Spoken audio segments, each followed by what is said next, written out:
Okay, our next presentation is with Eric Gerbrandt. I believe he's now with the University of Saskatchewan, listed University of Fraser Valley. Um, his presentation will be comparing revenues for different Albion planting dates. Currently, I'm with you right here in this room. Bring it up to Eric height. Hello. So it sounds like looks like there's a few people interested in strawberries still. So thank you to those who have stayed to hear about, I don't know, is this the best crop? Who knows? Maybe not as good as blueberries. All right, to begin, I'd like to make some acknowledgements of the people involved in this project. First of all, I've got funding from the BC Strawberry Growers Association and the Lower Mainland Horticulture Improvement Association. And I've had some great collaborators over the last couple of years. Some of them are here in this room today, as well as PRT Hybrid Nursery for providing plant material, and Mark Sweeney and Tom Bauman for their advice and expertise. All right, so what am I here to talk about today? That is how to improve the establishment of Albion in BC, and hopefully that would have some inference for Northern Washington as well. So the gold standard for establishing an Albion planting is to do so with a bare root plant in the spring, and Albion is the primary variety grown in BC and one of the primary varieties grown in Washington for day neutral strawberries. That being said, Albion was not developed in this region. It was developed in California and is therefore not the most locally adapted of types. And so we're looking forward in the future to seeing more regionally adapted varieties. Typically, there's a 2-year production system that is eventually limited by disease decline in the field, as well as too many branch crowns and eventual reduction in the economic feasibility of harvesting because the plant becomes too vegetative, too many leaves.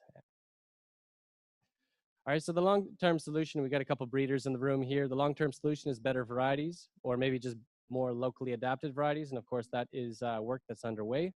But in the meanwhile, the purpose of this work is to look at finding short-term or medium-term solutions to figuring out how to get the most out of a particular planting. Because if you can get higher yields out of a planting that's only going to last for 2 years, then you can increase your revenue and you reduce your cost of production and improve the return on investment. And working hypothesis over the last little while has been that improving plant establishment through monkeying around with plant timing and plant material, specifically to try late summer or early fall plantings and use runner propagated plantlets that you can actually get at higher returns on investment. All right, so in 2012 and 2013, a first round of trials were initiated. They compared 3 different treatments of runner propagated plantlets. That's plantlets that are made from the stolons, little plants that come out of the side of these weird stems, comparing plantings that are made with those in the late summer and early fall with the bare root standard in the spring. From that, we found that late summer plantings, so August 30th to September 15th, did show superior first year performance than the bare root standard, whereas later or early fall plantings were no different. And if you tried using those runner propagated plantlets in the spring, they were nowhere near as good as the bare root plant. And then in 2013 and 2014, a second set of trials were established to ask a few different questions, tweak it a little bit to get it a little bit more specific of an answer. And then data collection was conducted in 2014 and 2015. So specifically, the questions that we were asking are, what if we go a little bit earlier with our runner propagated plantlet? And what if we use a frigo plant, which is a bare root plant that is held over in a cooler until late summer and planted as if it were a bare root plant, but planted later? And thirdly, what's the entire production cycle? If we take into account 2 full years of production, are we going to see improvements as a result of these alternative planting treatments?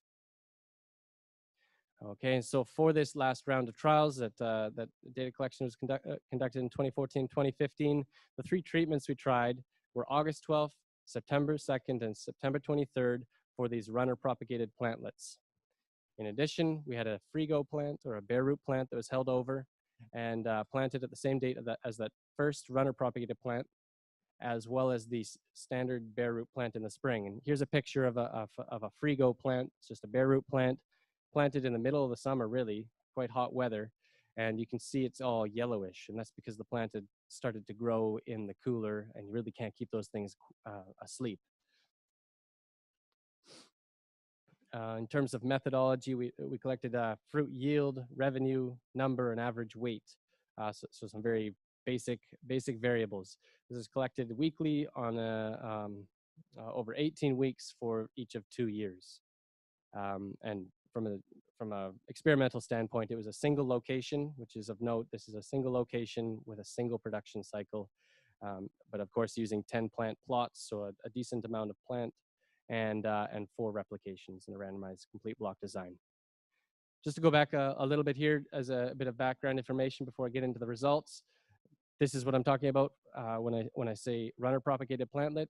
These are plants that are grown in hanging baskets in a greenhouse, allowed to runner, and then those runners are harvested, and then the plants that are growing at each one of those little nodes, they're starting to make roots at the bottom. If you can see them, there's little nodes there for roots.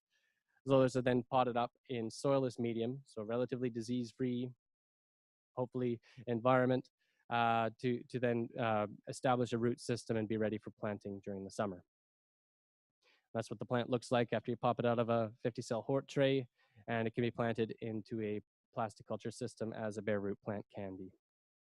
Okay, and so I'll just dive right into the data and show you what was different from what. So I'll just orient you to how my graphs are set up, and then you can read each one of them because they're all the same, except for the liney looking graphs. Those ones are a bit different. All right, so on your far left-hand side is the frigo treatment. That's that bare root plant that's planted in August. On your far right-hand side is the standard bare root plant. And then in the middle are the 3 successive runner propagated plantlet treatments. The middle planting being in the middle for obvious reasons.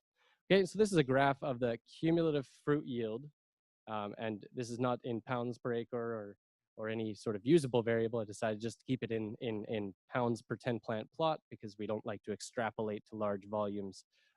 It tends to be problematic. So this is the cumulative yield over an entire 18-week period in 2014 for these different treatments. And we can see that the early and mid treatments of runner propagated plantlets planted in the previous year are going to have statistically significantly higher yields. Hey, that's a weird way of saying it. Statistically significantly higher. They're going to have significantly higher yield over the entire season added together than the bare root standard. They're also going to be significantly higher yielding than the later planting that didn't have quite as much time to get established in the field in that previous year. The frigo plant is not going to be statistically different from the bare root standard in the spring. Okay, just to show you what this looks like over the season. This is obviously too small for you to see each of the individual treatments, but if you look at those 2 bars that have jumped up there, this is weekly yields over the entire 18-week period in 2014. We see that the 2 treatments that had higher cumulative yields are the red and the green line there. Those are the early and mid timing of the runner propagated plantlets. So if you plant that runner propagated plant in mid-August, early September, you're going to get a big spring crop, which you wouldn't traditionally get if you were just planting a bare root plant in the spring. And then, of course, there's that lull in production for all different treatment types in the middle of this, at the beginning of the summer there. Okay, and then if we look at 2015's yields, so this is not replanting, this is the second year for all the same treatments. The only treatment that was statistically lower for yield was that early planting that was at the same time as the frigo plant. And if you look at the weekly yields, you can see that there isn't very much difference in the trend in when each of these different treatments is going to produce its fruit. There's still going to be that lull in the middle of the season, and then a relatively less fruit after the second peak in July. All right, so let's add it all together and say, okay, so after a 2-year cycle, is it worthwhile to do this sort of a planting treatment? If you compare the bare root standard and the Frigo bare root on either side, with the various runner propagated plantlet treatments, we see that the only one that is statistically different from that standard is the middle timing planting. So sometime around the end of August, beginning of September. Either though not being statistically greater than the other timing treatments, those other timing treatments are not different from the standard. And this is just another way of looking at the same thing. This is adding together those two graphs, adding together the cumulative graphs for 2 years. So the first half on the left-hand side is May through September of 2014, and then just adding on the yields on top of that is May through September of 2015, as if there was no winter in between.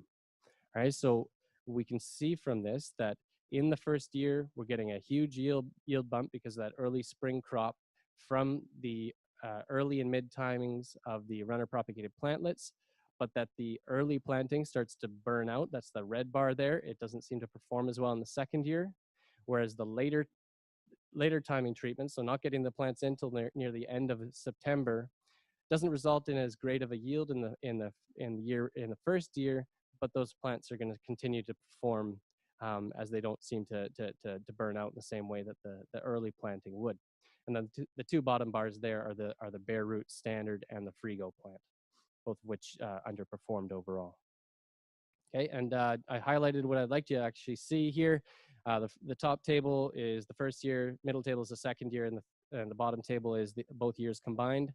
We can see that all three of those runner propagated plantlet treatments, and these are set up exactly the same way as those graphs before, you're getting a big bump in yield in the first year, and in the second year, that early planting is really not producing well. But then overall, the only one that's statistically producing more yield is the middle planting, and it's up by about 26% over the standard. Looking at this just slightly differently, a calculated revenue that you could generate based on a very broad assumption. I took the amount of fruit that was produced for the majority of the season and times it by $2.5, except for the fruit that was produced during the main June bearing season, which I reduced the price for and called it $2 a pound. Of course, this is a big assumption.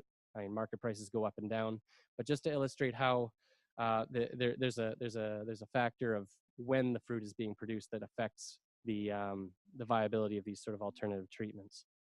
We're going to see a similar lesson here, that the middle timing was the best, though not statistically different from the early treatment in the first year. In the second year, revenue was only lower for the early timing, all other treatments being statistically undifferent from one another. And then overall, it is still that middle treatment that's going to give you the biggest revenue over the bare root standard. And then if you look at the revenue numbers, the percentages, we've got, again, a quarter higher revenue overall for that middle timing, whereas the increases, though maybe numerical, are not statistically different for the other two timings. In terms of fruit quality, I didn't separate out the fruit into marketable versus non-marketable and spend a whole bunch of time grading them. All I was doing was collecting all the fruit and weighing them and counting them. But one aspect of fruit quality, of course, is fruit size. And so by counting the number of fruit, and I'll show you the differences for that, I could calculate the average weight to give a slight approximation of the effect on, or at least the association of that aspect of fruit quality.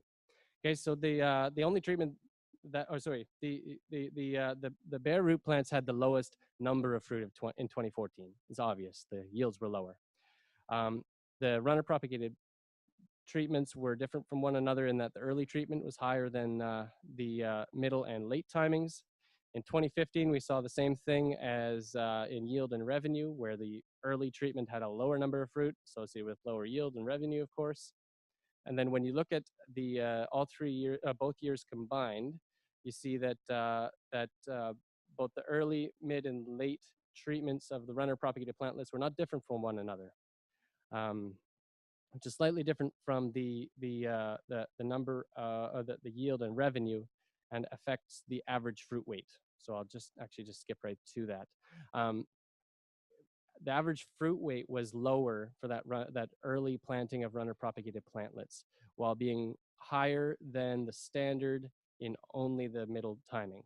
Okay, so not only was the middle timing higher in yield and revenue, it was the only one that was significantly higher in the first year for average fruit weight, and therefore associated with higher marketability, rather. And as for other variables, 2015, there was really no differences between treatments except for that early timing that had lower average fruit weight because they had a lot of fruit and they were all small. And then on average, looking at the other one, yeah. Sorry, this should say for 2014 and 2015, there's an error in that title there. Overall, though, the middle timing had significantly greater fruit weight than the standard, which is consistent with what we saw for yield and revenue. That overall, that increase is about 11%, and that would translate likely to a gram or two greater. Okay, so to summarize some of these comparisons, the Frigo plant is not going to be different from the standard. So if it costs more to establish it in the fall, there's going to be added costs for IPM, for fertility, for irrigation. It's going to be more difficult to get into the field and renovate it and get into that system in time. If it's going to cost you more to deblossom and to de-runner, it's not going to be worthwhile to go with the Frigo plant. This is largely because the plant has used up some of its carbohydrate reserves during cold storage, and it's just not as vigorous of a plant anymore. This early timing, of course, this was one cycle and one location, so the range of what I call inference is relatively narrow. The early timing treatment that we compared had worse yield and revenue, higher fruit number, but a lower fruit weight, or not different from the standard, but lower than for the other treatments. And then the middle timing had superior yield, revenue, and number of fruit and weight.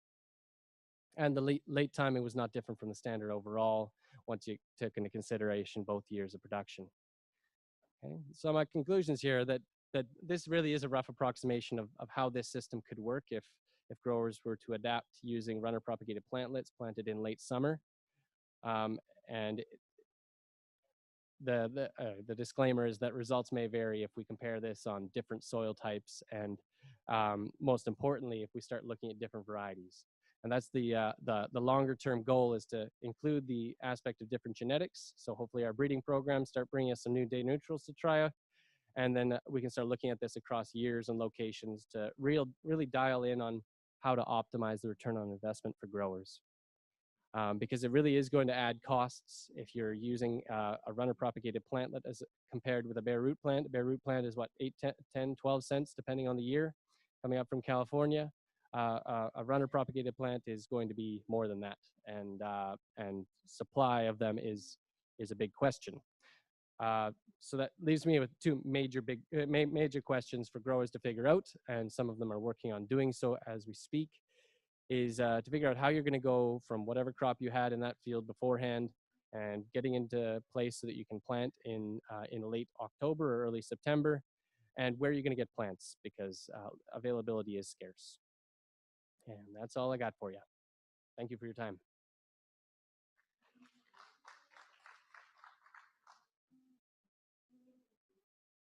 Because it wasn't registered when I got this stuff going. So no, it was not used, but actually it is a potential tool for Canadian growers. Is Apogee registered in the U.S.? Anybody? No. Yes. Okay. So I mean, it is a potential tool that could be used to offset some of those establishment costs. If you want to control runner production, you could go in the fall even and use it, and then in the spring as well.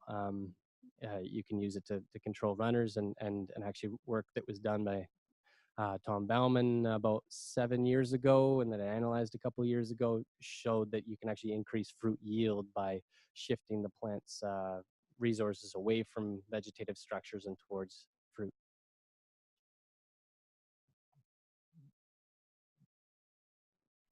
Like that. Okay, thank you, Thank you. Eric. I think that is it for this session.